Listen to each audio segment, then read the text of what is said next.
First of all तो I am very thankful to all of you, और हमारे जो जर्नलिस्ट मित्र हैं इतनी संख्या में यहाँ पे आए हुए हैं, और ये हमारे लिए बड़े सम्मान की बात है। आप लोग जब आते हैं तो इसका मतलब जो क्रिएटिव लोग होते हैं उन्हें लगता है उनके काम को मान्यता मिली, क्योंकि आपसे लाखों करोड़ों लोग जुड़े रहते हैं आपके पर्टिकुलर चैनल से, आपके न्यूज़पेपर से, आपके वेब मीडिया से।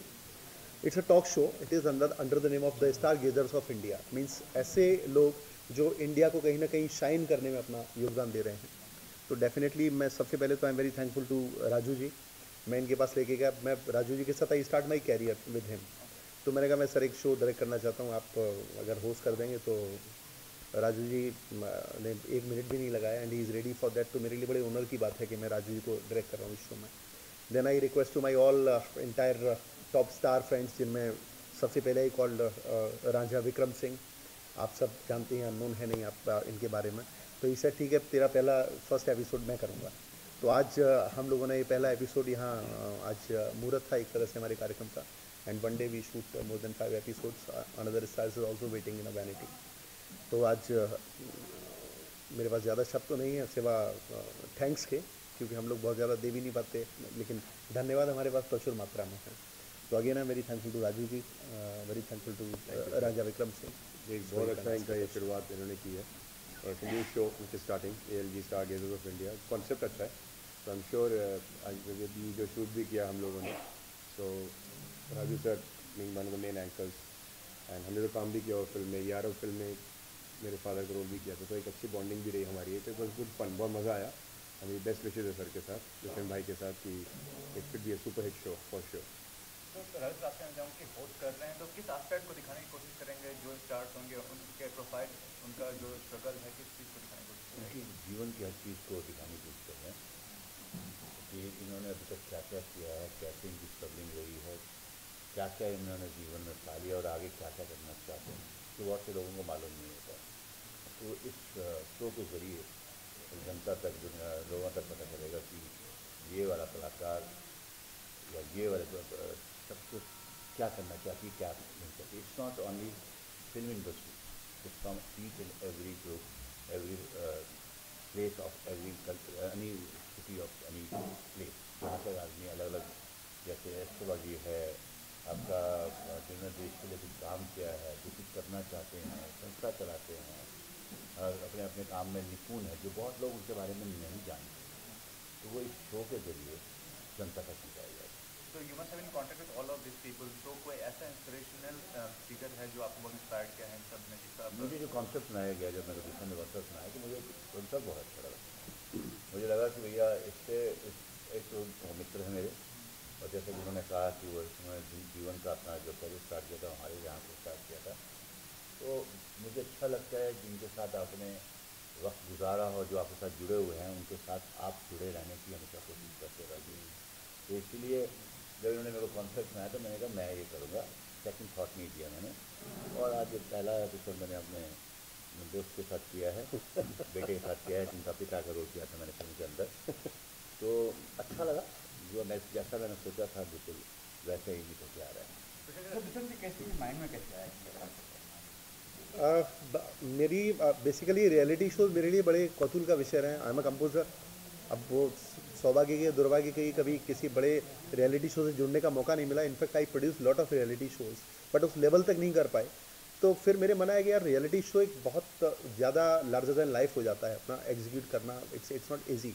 तो मुझे लगा क्यों ना हम एक ऐसा शो करें जिसमें कि सबसे पहली बात तो पॉजिटिव बात है। हम आजकल शोज देखते हैं कि बड़ा नेगेटिव, बड़ा उल्टा सीधा, किसी हाइप क्रिएट करने को कुछ भी र्यूमर छेड़ दिया या कंट्रोवर्सी क्रिएट कर दी। मैंने कहा सबसे अलग हटके हमारे पास गेस्ट आए, हमने उनसे बड़ी पॉजिटिव बात की। लोगों को अच्छा सुनना अच्छा लगता है, आप उन्हें मीठा सुनाएंगे तो मीठा ही आपको वापस मिलेगा। तो इस कॉन्सेप्ट को लेके आई स्टार्ट, और इसका कॉन्सेप्ट भी हमने ऐसा रखा अभी तो, क्योंकि हमारा पहला दूसरा तीसरा एपिसोड है। हमारा कॉन्सेप्ट है कि हम एक कलाकार को रखें, चाहे वो सिंगर हो, चाहे वो एक्टर हो, चाहे और किसी विधा से हो, और एक हम उनके साथ सामाजिक धारा से जुड़े हुए आदमी को रखें, चाहे वो कॉरपोरेट हो, चाहे समाज सेवी हो या सोशल वर्कर हो। तो उसको लेके देन मैंने कहा एक हम एक ऐसा बुके पब्लिक को दे सकते हैं या दिखा सकते हैं कि how you achieve your goal as an a कलाकार, क्योंकि जीवन के दो ही पहलू हैं, कला या व्यवसाय, और ये दोनों एक दूसरे से जुड़े हुए हैं। तो कला में आप उस एक्सट्रीम तक कैसे पहुंच सकते हैं, अच्छे अच्छे लोगों से जानिए, विदाउट किसी कंट्रोवर्सी में नहीं रहे, ऐसे लोगों से जानिए जिन्होंने अपने करियर को फोकस किया।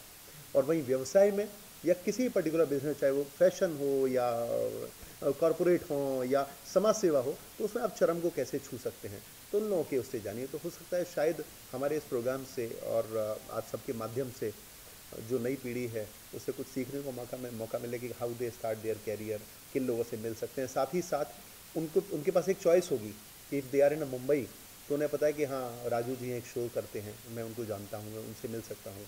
विक्रम जी है कैसा, या इनफैक्ट हमारा एक शो होता है, एक ऐसा प्लेटफॉर्म है कि यहाँ पे आके वो बहुत सारे लोगों से मिल सकते हैं। One time there is a more than 15 stars on a set. तो एक ऐसा ये बुके है कि यहाँ पे ये एक अच्छा प्लेटफॉर्म ही बोल सकते हैं आप कम्युनिकेशन का।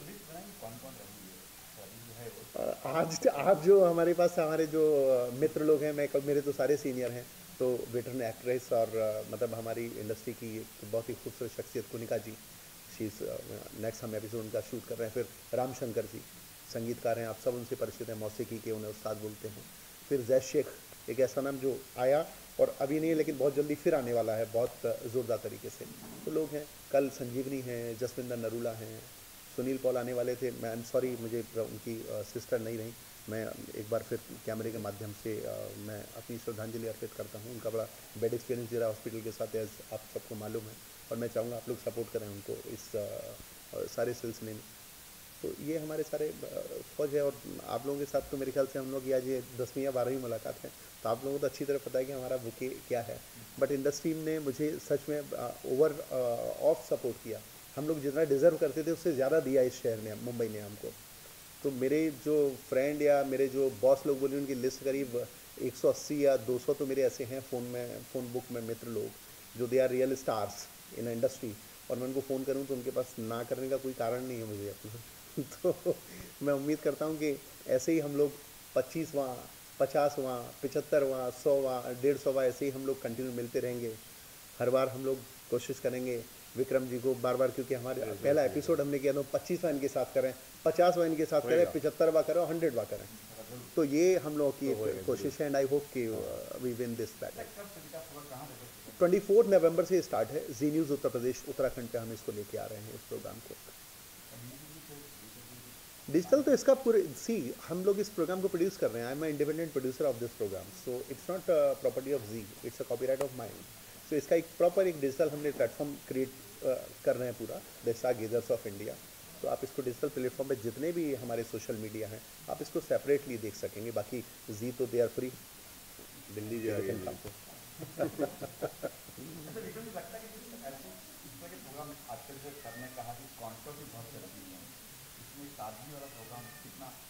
इसमें एक बहुत कैच क्या है, इसमें एस्ट्रोलॉजिकल जो एंगल रखा है ना, इसमें जो भी एस्ट्रोलॉजी एंगल रखा हुआ है जो सितारों से रिलेटेड, ये हर एक को एक्साइट करता है, हम सभी को। किसी भी फील्ड में आप देखें, अगर फिल्म इंडस्ट्री, इंडस्ट्रियलिस्ट है, पॉलिटिकल वर्ल्ड है, हम सब लोग जितने भी हैं मानते हैं कहीं ना कहीं कोई ना कोई एस्ट्रोलॉजी को ज़रूर मानता है। ये इसका एक बहुत स्पेशल कैच है इसलिए। और साथ में दिन अच्छे होस्ट हैं, आर्टिस्ट ये बुला रहे हैं, अच्छे अच्छे नाम जिनके नाम लिए उन्होंने कुछ लोगों के।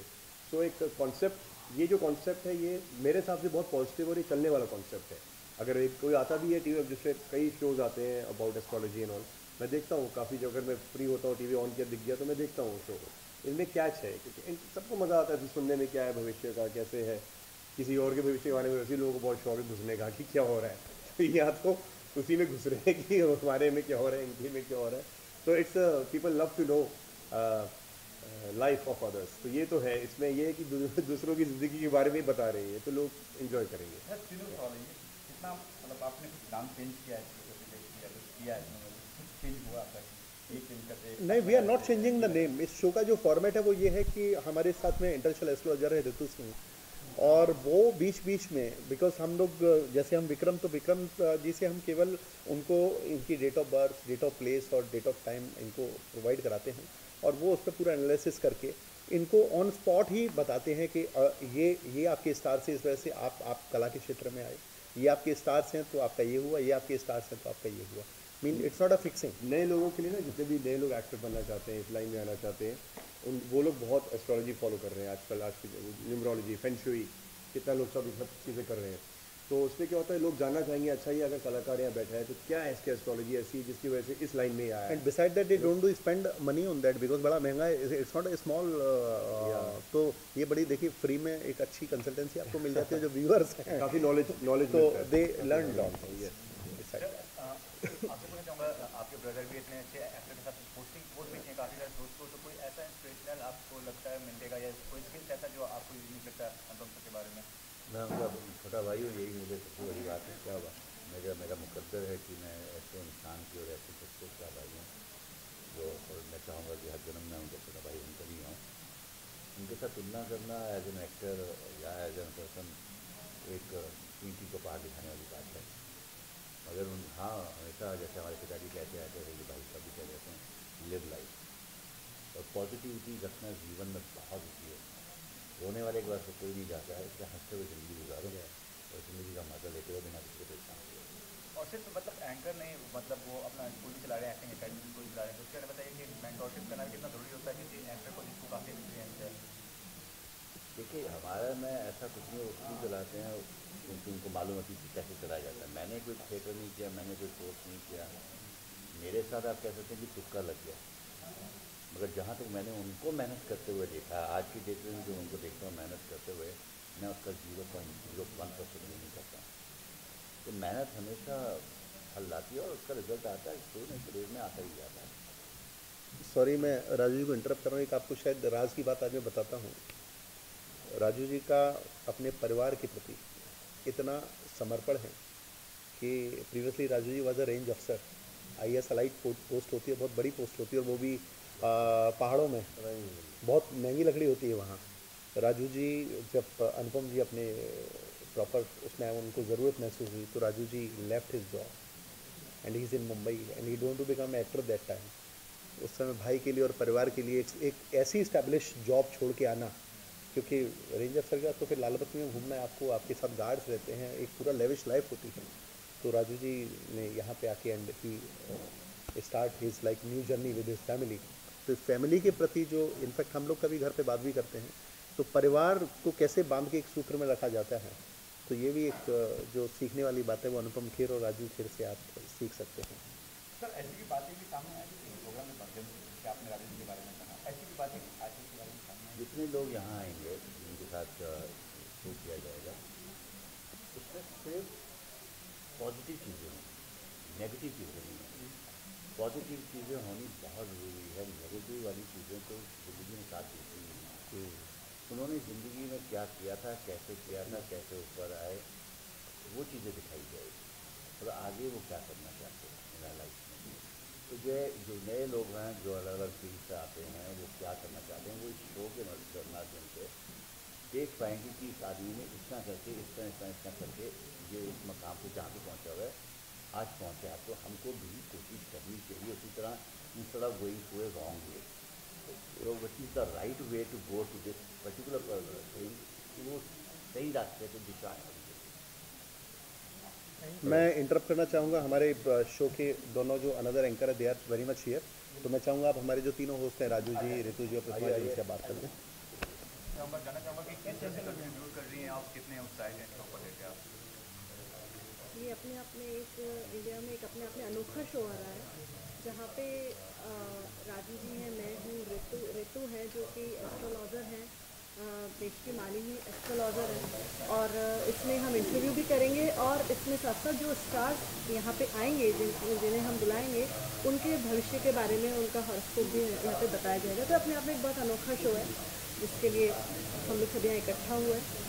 तो ma'am this is first time you are doing a show like this, जहाँ कि आप जो आएंगे गेस्ट आएंगे उनका इंटरव्यू भी होगा और उनका एस्ट्रोलॉजी के माध्यम से बताया जाएगा उनके भविष्य के बारे में। The first time you student kind of जी हाँ, बिल्कुल ये फर्स्ट टाइम ही है कि वैसे तो टॉक शो बहुत सारे हैं और चैनल्स पे चलते रहते हैं, पर इसमें कुछ जो अलग कर रहा है इसको और शो से वो यही है कि उनका एस्ट्रोलॉजिकल जो हम एक प्रेडिक्शन करते हैं वो बहुत खास है। साथ में हमारी बहुत अच्छी जानी मानी जो पैशनिस्ट हैं प्रतिमा जी हैं और artist senior artist Raju ji के साथ, तो बहुत अच्छा लग रहा है और बड़ा अलग तरह की फीलिंग है इस शो में, क्योंकि एक स्टार का इतने पहलुओं से विवेचन करना अपने आप में अलग है। वो लार्ज मासेस एस्ट्रोलॉजी में बिलीव करते हैं, लेकिन ये भी देखा गया है कि कभी कभी उनको जो प्रेडिक्शन सही नहीं होता है तो डाउटफुल होता है, तो उसके में क्या कहना चाहेंगे एस्ट्रोलॉजी को लेकर? देखिए, ये तो एक मान्यता है अपनी अपनी। लोग बिलीव एस्ट्रोलॉजी पर, कुछ लोग कुंडली पे नहीं करते बट उसको अंक ज्योतिष पे करते हैं, रेकी पे करते हैं, बहुत सारी विधाएं हैं। तो किसी न किसी को तो आप मानते ही हो, ऐसा नहीं है कि आप टोटली कुछ भी नहीं मानते हैं। तो जो स्टार जिस तरह से उसको मानता है उसको उसी तरह से पढ़ना पड़ता है। तो बड़ा कॉमन पर्सन, मतलब जितने सेलिब्रिटीज़ हैं विद वर्ल्ड है, सेलिब्रिटीज़ की बात करें, हर कोई बिलीव करता है, लेकिन बड़ा common person, what does astrology really mean to them? Is it something beneficial to them और इज इट समथिंग गाइडिंग? देखिए, एक दिशा निर्देश है एस्ट्रोलॉजी। हमें जो हम करते हैं अपने कर्म से ही पाते हैं, तो कर्म तो मेन है ही है, लेकिन अगर हमें अपनी हॉरोस्कोप के बारे में, अपने प्लैनेट्स की चाल के बारे में थोड़ा पता चल जाता है, तो उसके अकॉर्डिंग थोड़े चेंजेस कर सकते हैं, लाइफ में बदलाव कर सकते हैं, जिससे कि हम अपने लक्ष्य को बहुत आसानी से प्राप्त कर सकते हैं। मैम व्हाट अबाउट यू, आपका क्या इनपुट रहेगा शो में जानना चाहूँगा, किस तरह से आप गाइड करेंगे जाएंगे कंटेंट में? जैसा कि विक्रम जी ने इस प्रोग्राम को डिज़ाइन किया है, विक्रम प्रताप सिंह जी ने इस प्रोग्राम को डिज़ाइन किया है, और उसके हिसाब से यही है, मैं और राधा जी उनके जो अतीत है और जो वर्तमान में चल रहा है और भविष्य के बारे में बताने के लिए ऋतु हैं, और बाकी हम उनके अतीत और वर्तमान के बारे में और जिन्होंने जो अचीव किया है उसके बारे में हम ढेर सारी बातें करेंगे, और कुछ ऐसा अलग निकल के आएगा जो आप लोगों को नहीं पता होगा उन सितारों के बारे में अब तक, ऐसे हमें पूरी उम्मीद है। तो राजू, ये भी जानना चाहूँगा, अभी तक बहुत सारे शोज जो होते हैं डॉक्टर साहब देखते हैं कि जो सेलिब्रिटीज़ और बड़े स्टार को लेकर होते हैं, ये एक नया कॉन्सेप्ट है, तो कितना इंस्पायरिंग होगा लोगों के लिए। जैसे ये शो जी पे आने वाला है, तो ज़्यादा से ज़्यादा ऐसे शो जो बड़े स्टार को लेकर ना, जो भी बहुत अनसंग हीरोज़ हैं या जो भी और भी अचीवर्स हैं, उनको लेकर ऐसे शो बनाया जाए। किसी चीज़ को बड़ा करने के लिए, बड़ा बनने के लिए शुरुआत तो करनी पड़ती है, और वो बड़ा बने या ना बने, ये आपकी शो पर डिपेंड करता है। अभी हम तब देखेंगे कि भैया ये करने के बाद, टेलीकास्ट होने के बाद लोगों को पसंद में आता है या नहीं आता है, मगर इंसान जब तक कोशिश ना करे तब तक कुछ नहीं सकता। अगर पहले ही हार मान दे फिर तो जीवन में कुछ नहीं करेगा। और ये जो ऑब्सेशन एक होता है लोगों का बॉलीवुड सेलिब्रिटीज़ को लेकर या क्रिकेटर्स को लेकर, उसके बारे में जानना चाहूँगा, क्योंकि अचीवमेंट तो किसी फील्ड में भी आ सकता है, तो even anybody can be inspiration, तो उसके बारे में क्या कहना चाहेंगे आप? ये जो ग्लैमरस लाइन है, जो ये बॉलीवुड के लिए है, ये ग्लैमरस लाइन है। इसमें आपका जीवन, हर इंसान चाहता है कि भैया ओहो, और जबकि लोगों को उनकी एक्चुअल हकीकत नहीं मालूम होती। जैसे हम शिमला में रहते थे, हमारे लिए जो सारी दुनिया पे सोचते थे, हमको लगता था इनके पास बहुत बड़े बड़े बंगले होंगे, हाँ ये तो अरबपति होंगे ही, कम से कम करोड़पति तो होंगे। हकीकत तो यहाँ आके पता चलती है कि भैया ऐसा कुछ नहीं है। मगर हाँ, जो स्टार्स होते हैं, अगर बन गए हैं तो बन गए हैं, मगर उसकी मेहनत और उसकी लगन तो वो तब तक नहीं देख पाते जब तक वो आपको यहाँ पर पता नहीं कर लेते हैं। उसके बाद मुकद्दर आता है। मेहनत के बगैर आप कुछ नहीं कर सकते। मेहनत है, उसके बाद मुकद्दर है। तो कई बार मुकद्दर पहले, उसके बाद आपकी मेहनत। अच्छा, आप दोनों मतलब वुमेन कम्युनिटी की अगर बात करें इंडिया में, तो आप कितना डिफरेंस पाती हैं आज के ज़माने में? क्योंकि जब भी बात होती है पढ़ाई लिखाई से लेकर कोई कैरियर चॉइस तक, तो काफ़ी ज़्यादा इन्फ्लुएंस होता है from family to after they get married. तो क्या हमें बताइए, क्या कहना चाहेंगे? देखिए, मुझे ऐसा लगता है कि पहले से काफ़ी बदलाव आया है लोगों की सोच में भी, लोगों में भी, कि महिलाओं को लेकर या उसको लेकर आज हम लोग यहाँ बैठे हैं, तो उसके लिए भी हमारे पीछे जो, हमारे साथ में जो, हमारे घर में परिवार में कोई भी हो, उन सबका पूरा सहयोग रहता है। तब हम लोग इसी तरह से हर तरह से इसमें बदलाव आया है। मुझे नहीं लगता वो पहले वाला सिनेरियो रहा है जहाँ लड़कियों को या औरतों को हर तरह से दबा के रखा जाता था या उन्हें आगे नहीं बढ़ने दिया जाता था। अब तो हमें सभी लोग प्रोत्साहित करते हैं और सब अपने अपने क्षेत्र में बहुत नाम कर रहे हैं और अपने अलग अलग क्षेत्र चुन रहे हैं। ऐसे क्षेत्र भी चुन रहे हैं जिनके बारे में सुना नहीं गया और एक्सप्लोर हो रही है नई नई लाइन। तो बिल्कुल प्रतिभा की सहमत हूँ, बदलाव आ रहा है और बहुत से क्षेत्रों में बहुत तरीके से बदलाव आए, लेकिन फिर भी कुछ ऐसी हिडन चीज़ें हैं जो अभी भी वहीं की वहीं है, जिसमें कोई भी चेंजेस अभी नज़र नहीं आता और अभी भी बहुत स्ट्रगल का सामना करना पड़ता है फीमेल्स को। ये 100% ट्रू है जो हमारे समाज का जो कड़वा सच है, क्योंकि भले ही देखने में इतना ना लगे, लेकिन अगर हम डीपली जाएंगे तो बहुत सी चीज़ें हैं जहाँ बंदिशें अभी भी हैं, तो उसमें भी बदलाव की बहुत ज़रूरत है। तो what should be done to change scenario को चेंज करने के लिए क्या करना चाहिए? बेसिकली अभी आपने देखा हाल ही में जो मीटू कैंपेन हुआ, इतनी ज़्यादा एक्सप्लॉयटेशन के बारे में हुआ, तो क्या कहना चाहेंगे कि कितना ज़्यादा बदलाव लाना ज़रूरत है और किस तरह से ला सकते हैं बदलाव को? देखिए, सबसे पहले तो सबसे सीनियर एक्टर हमारे साथ बैठे हैं। आप चाहते हैं कि मैं जवाब दूँ इसके बारे में? अब ये जा रहे हैं कि मैं जवाब दूँ। मेरा मानना ये है, जो चीज़ जहाँ पर बुरी लगे वो वहीं पर रोकनी चाहिए। उसके लिए कहीं पे ये सीख लीजिए कि मौका आएगा तो फिर हम बताते हैं। मेरे हिसाब से ये मेरे को लगता है कि अगर मेरे साथ कोई इंसान ऐसे ह्यूमन बीइंग, ऐसे मर्द भी कह लो, लड़का कह लो, आदमी कह लो, अगर मुझे लगता है कि ये आदमी मेरे साथ सही है, पकड़ बहुत जोर आदमी सही नहीं कहता, हम उसको उसी समय जवाब देते हैं। तो वैसे हर लाइन में, हर जगह पे आप उस समय उनको मना कर सकते हो। ऐसा कोई चीज़ नहीं जिस चीज़ के लिए आप मना नहीं करते। जहाँ तक मुझे ऐसा लगता है एज ए इंडिविजुअल, तो बाकी हर इंसान का तो हर अपना अपना एक सोच है। मेरा ये सोच है, आपको जो चीज़ नहीं अच्छी लगती आप उस समय मना कर सकते हो। सबसे पहले तो कहना ये चाहूँगा कि जो शो का कॉन्सेप्ट है डिफरेंसर का काफ़ी इंटरेस्टिंग है और काफ़ी इंस्पायरिंग है, क्योंकि जो अनसंग हीरोज़ हैं और जो अचीवर्स हैं उनको शोकेस करने की कोशिश की गई है। तो क्या कहना चाहेंगे एसोसिएशन से जो स्पॉन्सर कर रहे हैं इस शो को? आपको क्या इंस्पिरेशन था जो आपने स्पॉन्सर किया शो को? देखिए, मैं तो इस लाइन में पहली बार ही मुझको दुष्यंत जी ने अप्रोच किया था, तो मैं उसके आधार इन्हीं के आधार पर ही मैं इस पर पहली बार आया हूँ। मुझे बहुत ज़्यादा चीज़ में नॉलेज नहीं है, इन्होंने काफ़ी मुझको सपोर्ट किया है कि आप आइए, पहली बार देखिए और उसके बाद जो है फिर आप डिसीजन लेना। तो मुझको तो बहुत ज़्यादा इसमें नॉलेज नहीं है। अप्रोच वाली बात की है कि तो बहुत सारे बड़े कॉर्पोरेट्स हैं, तो कितना ज़रूरी है कॉर्पोरेट्स को इस तरह के शोज को सपोर्ट करना, क्योंकि ये एक माध्यम होता है लोगों को अपने बारे में बताने का और उनके बारे में जानने का। मतलब बहुत सारी कंपनीज हैं, इनके जो पुत्र हैं जी जी उन्होंने ही इनको बोला है कि भाई जी आप ये एक ऐसी चीज़ है जो हमारे बिजनेस को, हमारी चीज़ को आगे बढ़ा सकता है एज ए बिजनेस। एक्चुअली मेरा बेटा जो ना मतलब इसमें गाने वगैरह भी गाता है, तो उसने मुझे बताया पापा जी जो है अभी पुराने ख्यालों से बाहर आइए, तो थोड़ा सा आगे बढ़ते हैं, आप देखो दुनिया में क्या चल रहा है। तो मैंने भाई बच्चे हैं आजकल ये भी अपने आप को बदलने की कोशिश कर रहे हैं आप। जो वक्त के साथ बदलना बहुत ज़रूरी है।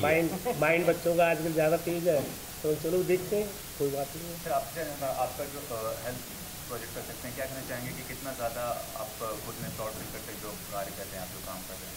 देखिए, मैं तो डॉक्टर अजय मेरा नाम है और मैं हरिद्वार से हूँ। हरिद्वार जो कि पूरे विश्व की स्पिरिचुअल कैपिटल है।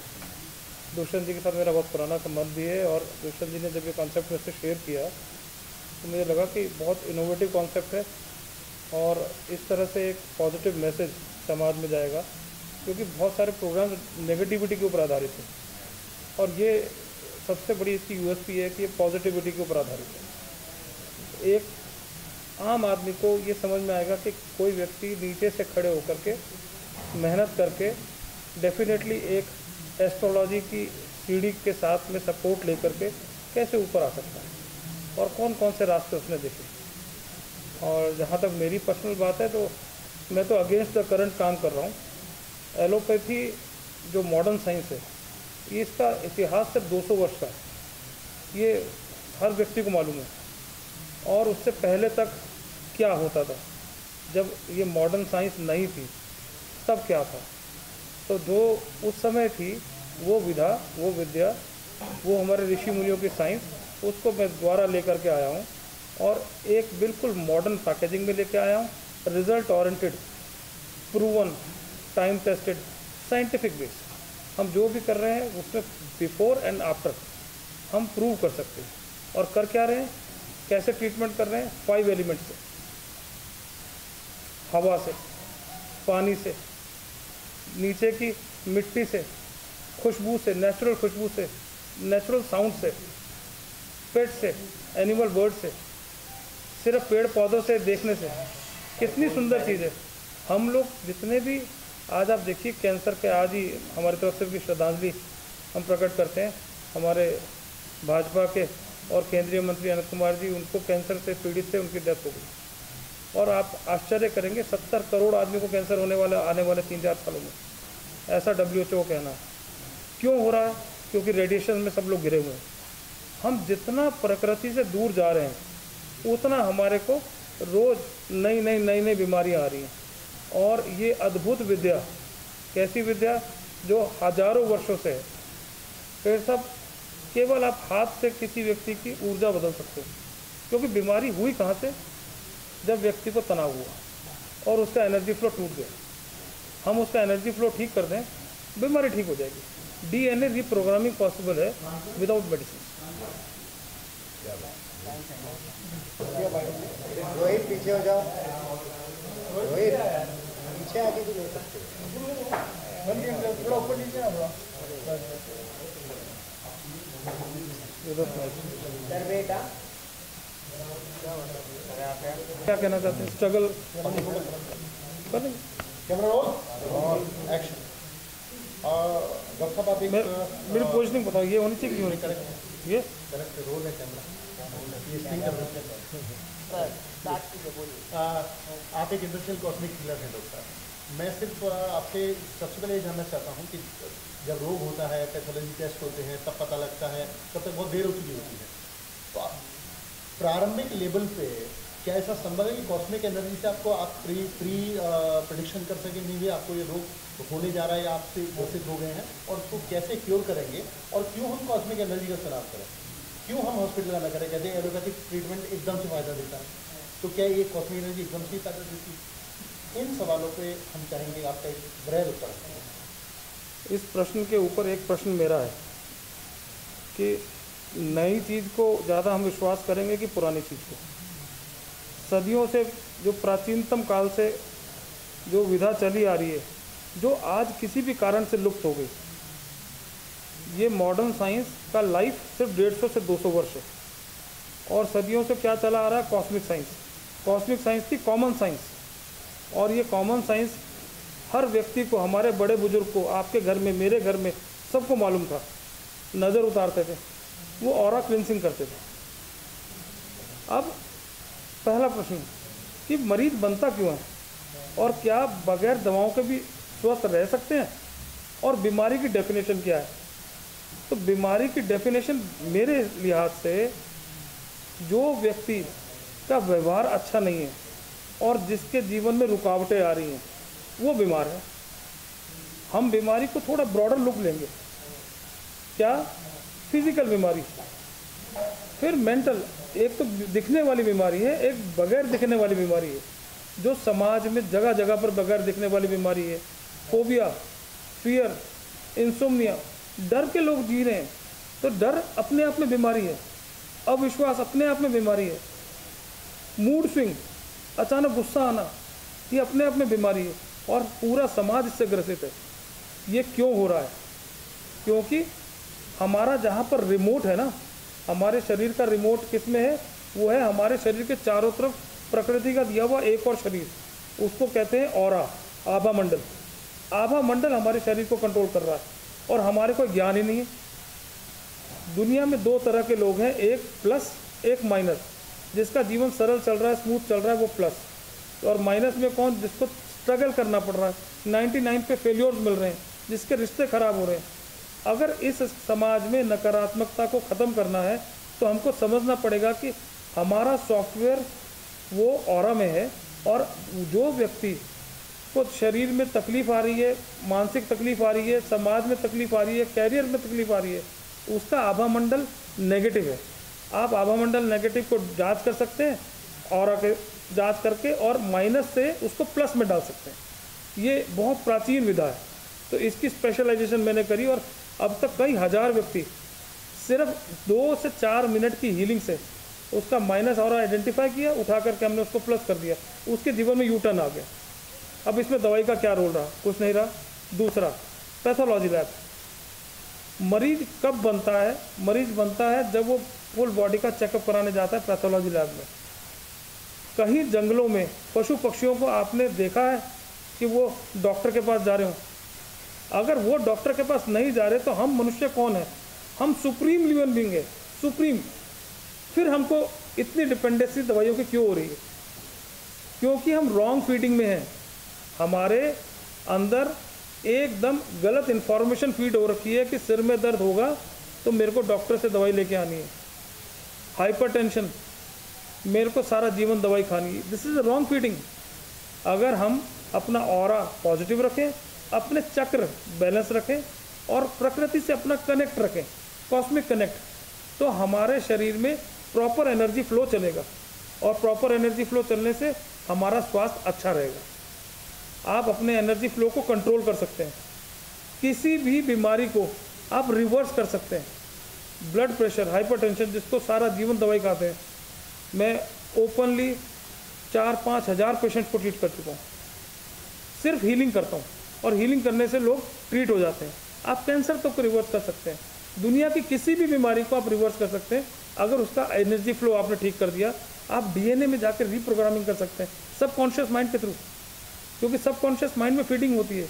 आप कल्पना कीजिए कि मेरा जो शरीर है वो 5 अरब कोशिकाओं का एक कॉलोनी है, 5 अरब लोग एक साथ रह रहे हैं, और उसमें खूब सारी कॉलोनीज बनी हुई है, छोटे छोटे सेक्टर बने हुए हैं। एक सेक्टर किडनी है, कुछ मिलियन सेल्स का, एक सेक्टर हार्ट है।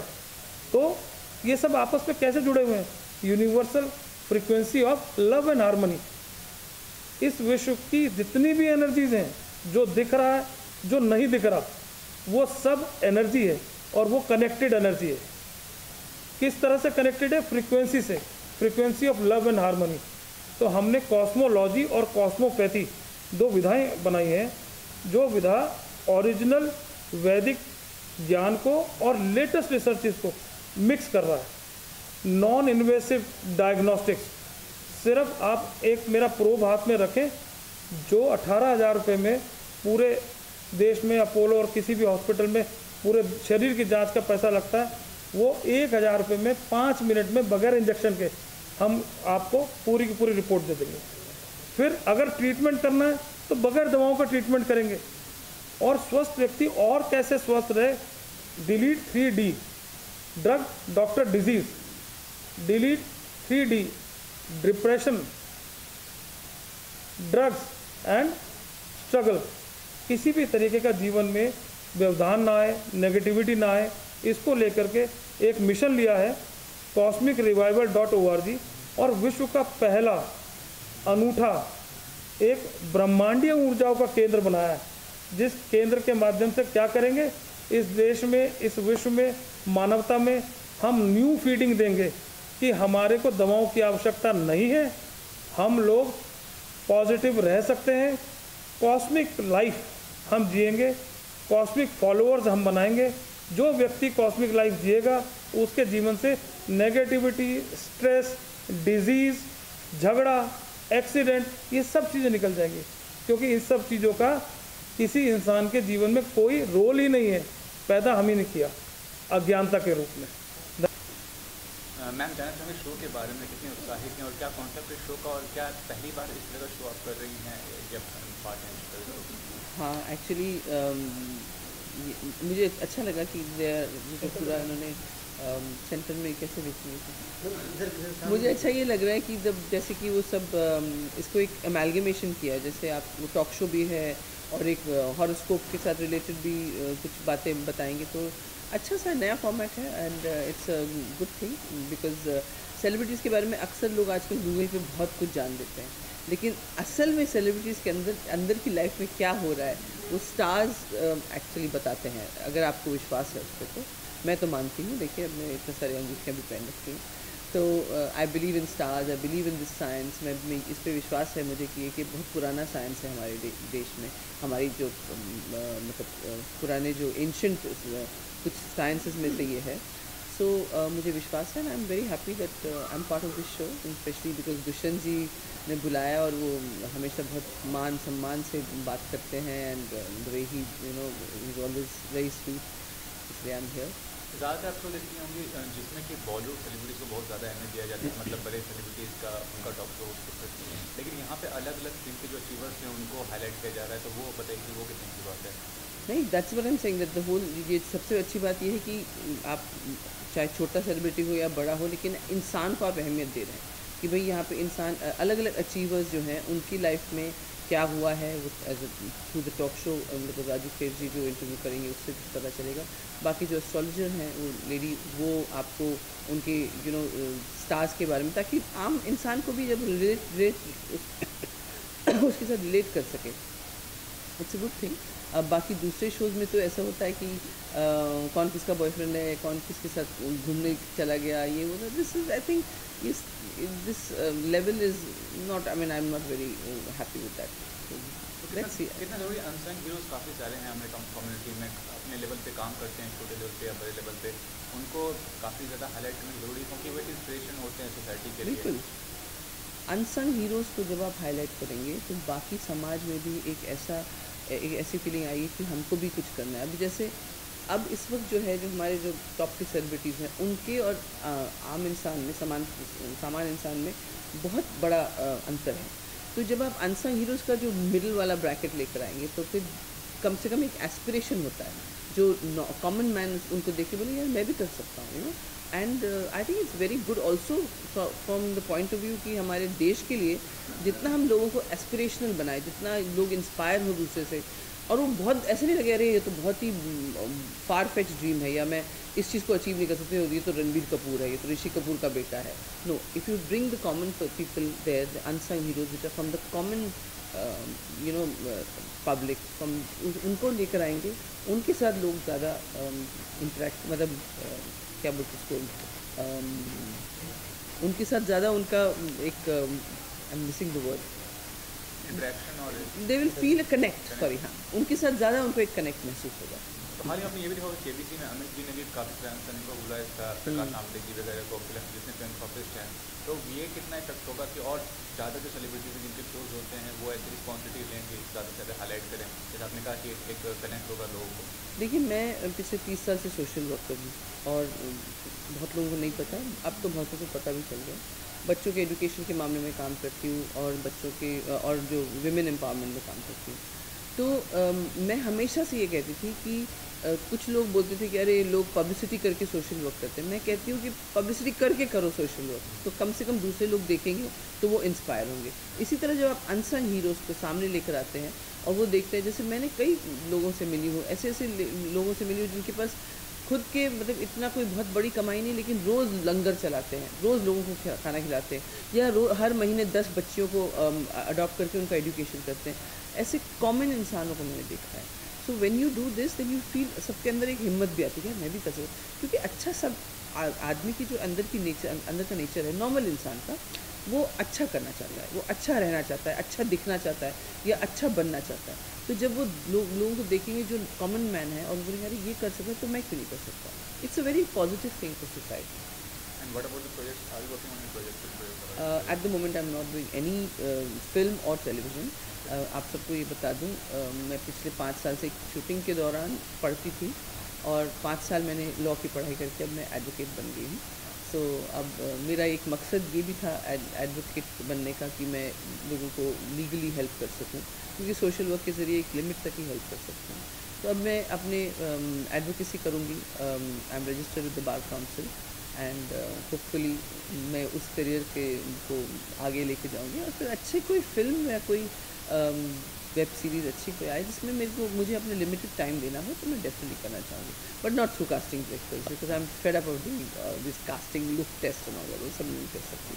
तो फ्रॉम मैम लीगल लॉ के लिए आपने कैसा देखा, मतलब 5 years आपने जब पढ़ते वक्त, क्योंकि लॉ को बहुत ही करीब से जानना बहुत ही इम्पोर्टेंट होता है, और अगर आपने देखा होगा तो लॉ बहुत ही हमारे देश का बहुत ही ख़राब सिस्टम चलता है, बहुत ही समय लगता है। अगर आप विमेन्स एम्पावरमेंट की बात करते तो उन्हें भी जस्टिस बहुत देर से मिलता है हर चीज़ में। तो आपने कैसा देखा एज अ स्टूडेंट, आपने कैसा देखा? हमारे लॉज बहुत अच्छे हैं। लॉज को इम्प्लीमेंट करने वाले जो एजेंसीज़ हैं, चाहे वो पुलिस हो चाहे वो दूसरी एजेंसीज हो, वो इम्प्लीमेंटेशन में प्रॉब्लम होता है। अच्छा, जो केसेस जो लंबे चलते हैं उसमें भी हमारे पास जजेस कम है। वी मस्ट गेट मोर जजेस। There are so many capable ऐसे लोग हैं जो जज बन सकते हैं। अब मैंने देखा है जस्टिस गोगोई जो अभी हमारे चीफ जस्टिस इंडिया है, he has taken a very proactive approach, और वो लोगों को जजेस बना, हाई कोर्ट को उन्होंने सबको बोल दिया कि आप जजेस बनाइए। तो आई होप कि केसेस का जो बैकलॉग होगा वो जल्दी ख़त्म होगा। और दूसरा आपका जो सवाल था कि जो वक्त लगता है वो इसी की वजह से लगता है। And also it is very important कि जब आप एक केस को देख रहे हैं तो आप उसके सारे पहलू को जांच पड़ताल करके ही आप अपना डिसीजन लें, क्योंकि ये प्रेसिडेंट बन जाता है। एक बार वो केस बन गया, अपने से उसके ऊपर एक लॉ पास कर दिया, तो आगे के केसेस में भी वो ऐसा ही प्रेसिडेंट होता है, उसी के ऊपर लोग अपना आगे केस करते हैं या आगे केसेस के फैसले होते हैं। So it is very important कि you do take time, because यहाँ पे matter of life and death होता है, लोगों की ज़िंदगियों के साथ आप खेल रहे हैं। But at the same time अगर जजेस और आ जाएंगे तो आई थिंक बैकलॉग काफ़ी कम होगा। ओके मैम, जैसे कि मैं एक सवाल भी पूछना चाहूँगा, जैसे कि कोर्ट की बात करें, रिसेंटली जो टेलीविज़न में चल रहा है काफ़ी मार धाड़ या गालियाँ दी जाती है शो में, उसको लेके आप कितने देखते हैं? क्योंकि शो में जब विमेंस को गालियाँ देना, जैसे नेशनल चैनल में लाइक बिग बॉस में काफ़ी गालियाँ दी जाती है विमेंस को, श्रीशांत है चाहे वो सब लोग गाली बहुत देते हैं। या अगर आप देखें तो एज अ कंटेस्टेंट शो को प्राइम टाइम में 9 बजे चलाना टेलीविज़न शो में, आप किस देखते हैं? आई थिंक सलमान ने 1-2 बार मैंने देखा है कि उन्होंने उनको रिप्रिमांड किया है। एक्चुअली कल परसों भी उन्होंने दीपक को डांटा, बट द थिंग इज़ कि बिग बॉस जैसे शोज़ इज़ नॉट व्हाट हमारे जो देश की जो 70% लोग जो छोटे छोटे शहरों में है, गांव में है, they don't see that show. So our culture doesn't come from there. I agree कि हमको ऐसी चीज़ें नहीं दिखाना चाहिए जिसको देख के लोग एम्यूलेट करें और बोले अच्छा ये तो स्टार कर रहा है तो मैं क्यों नहीं कर सकता। तो ऐसे हमको we have to be very cautious कि हम क्या देते हैं अपने ऑडियंस को। एट द सेम टाइम मैं ये हमेशा कहती हूँ कि जो भी बन रही हैं फिल्में या जो भी टेलीविज़न सीरीज़ वगैरह जो बन रहे हैं, ये आम दुनिया में जो हो रहा है उसको रेप्लिकेट करते हैं। तो एक मैसेज ज़रूर अच्छा जाना चाहिए, साथ साथ में उसको अगर आप दिखाएंगे, उसका फिर आप बताएंगे भाई ये बुरा है, तो ये भी एक मैसेज हो सकता है कि आपने दिखाया कि किसी लड़की के साथ बुरा व्यवहार हो रहा है लेकिन उस आदमी को पनिशमेंट मिला, तो ये भी एक मैसेज है कि भाई आपको पनिशमेंट मिलेगा अगर आप ऐसे गलत काम करेंगे। अगर आप बुरा दिखाएंगे नहीं तो लोगों को पता नहीं चलेगा कि बुरा और अच्छा क्या है। तो हमारे आने वाली जो जनरेशन जो बड़ी हो रही है उनको कैसे पता चलेगा कि भाई अच्छा है या बुरा है। तो you have to show some kind of बुरा ऑल्सो, बिकॉज इट्स नॉट सब पवित्र और सब साफ सुथरा भी नहीं है ना society. And cinema and television always depicts what is happening in society. Thank you.